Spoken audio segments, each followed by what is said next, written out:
No, science has its ecstasies as well, and they're probably even more powerful. But the joy of the humanity is that you, as you said, you're talking to Charles Lamb. I often, when I read his letters, because he had a very hard life, I take great, I almost owe him. I'm I'm capable of reading what a person up in the early 19th century actually thought and how he's in the room. That's a great privilege too. You see what I mean? Absolutely.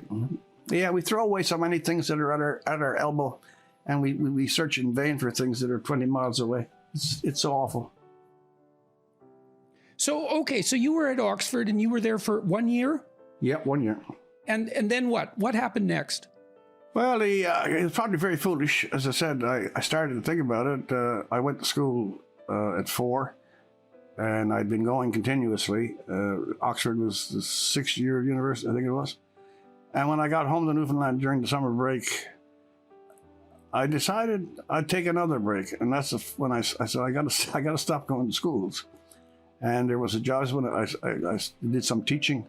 I went on the American base and taught some American kids. And then, literally, and I know the meaning of literally, I stumbled into a radio station in St. John's when I was doing some work on a master's thesis, just idle work. I had no money. And they gave me a job for the afternoon in the newsroom. Monday, they signed me up for a month to fill in for an open line host.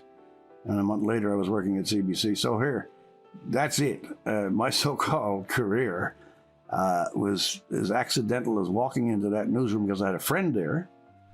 I needed a bit of money. I took on the open line show with no experience. And this is a Newfoundland open line show, by the way.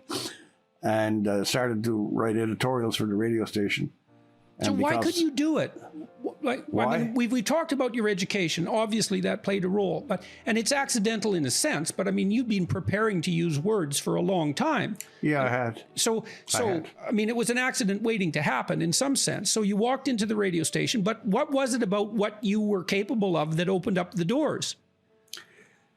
Well, I tell you, Newfoundland had another advantage. Newfoundland is a large part of every Newfoundlander in a way that other provinces, and I'm not being parochial, are perhaps not. And Newfoundland politics, when I was growing up, was the politics of this rather, he was legendary for sure, Joey Smallwood. He brought us into Confederation. He was mercurial. He was another autodidact. He was another self-taught man.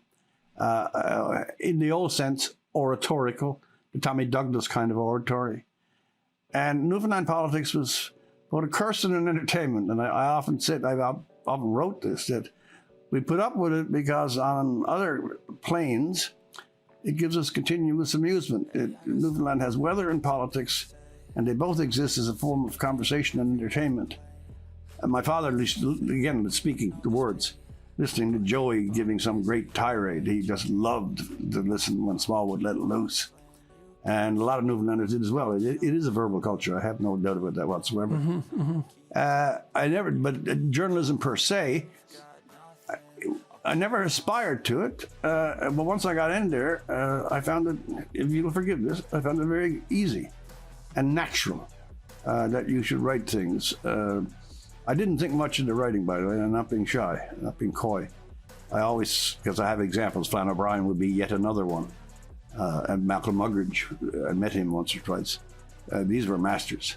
So there was always a kind of, not a chill, but a holding back. But as you get older, there's not much to hold back on anymore. So no, it was accidental, but it just happened. I then ended up at CBC, that Here and Now program you referenced at the very beginning, and did that for 7 or 8 years. Went to a few other places, but I always came back. And obviously, once I came to Toronto in the middle 90s, this is not 23 or 24 years. This has been the kind of most furious commitment to the cause, because I'm very lethargic in thinking of it in terms of any great seriousness. I like to think that I just as soon you were amused with something I said as to think I was right. And well, often there's not that much difference between those two things. Very true, very true. So okay, so you were working at Here and Now, and how often were you broadcasting a show? Every night, I did usually 1 or 2 interviews a night. I also did, they were much briefer in those days. I was the only one who did actually, commentary. I did 2 or 3 a week. I wrote, I reviewed concerts for certain national radio programs and would write reviews of concerts. On and off, I had a lot of fires and irons in a lot of fires. But it just seemed more of a hobby. It's an easy word. I don't know why I couldn't find it. This was like, something you were half pleased to be doing and was paying your rent. That's been journalism to me. I do not have this high compulsive, sanctified idea of the great worth of the journalists of the earth. They're the only people that I think could be put in competition with the politicians. There are certain exceptions. I think Glenn Greenwald right now, for example, in the last 7 or 8 months, in covering a lot of the mistruths of journalism, is doing a great job. But it was there. I did enjoy doing it. I like politics as a drama, and those therefore, and I like books. So I did book reviews as well. So it all just came together in a non-planned, but by inertia and taste. Something I stuck with till this moment I'm talking with you. And so why do you think you had public appeal? That's a really good question. I was always chastised in the earliest part of the so-called racket. Why don't you? I remember writing one column for the radio station. Other people read it before I get to CBC. And the owner of the station, he called me in afterwards. He hired me to write. He had his announcer read. And I did this column, and he calls me into his office. He said, "What was all that about?" And so in an informal conversation, I gave him the gist of what I had written and structured for the announcer. And then he looked at me and said, "Why can't you do that all the time?" That was a problem. That was a problem with CBC as well. They kept telling me that you can't write like that, and that's too. I have the totally different understanding of communication. Here's another one. This is true.